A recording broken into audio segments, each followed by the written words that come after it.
Take our lead, let's help you make your mark. Our goal is your satisfaction. Let us show you the way. Peel, then chop the yams. Make sure that they are about 1/2 inch thick. Place the yams into a 9 by 13 bake dish. Place the butter into a medium-sized pot, then melt it over medium heat. Once the butter is melted, sprinkle in the white and brown sugar, ground cinnamon, ground nutmeg, ground ginger, and ground clove. 21 October 2015.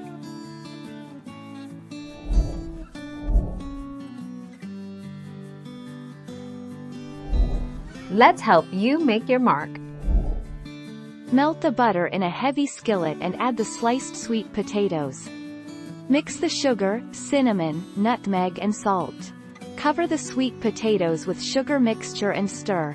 Cover skillet, reduce heat to low and cook for about 1 hour or until potatoes are candied.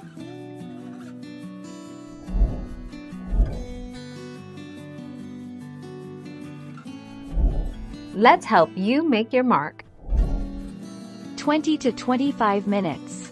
Fill the pot with just enough salted water to cover the yams and add a dash of salt. Bring to a boil and cook, covered for 20 to 25 minutes or until tender.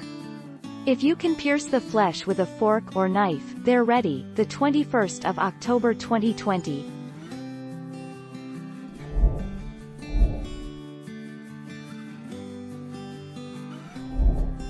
Take our lead.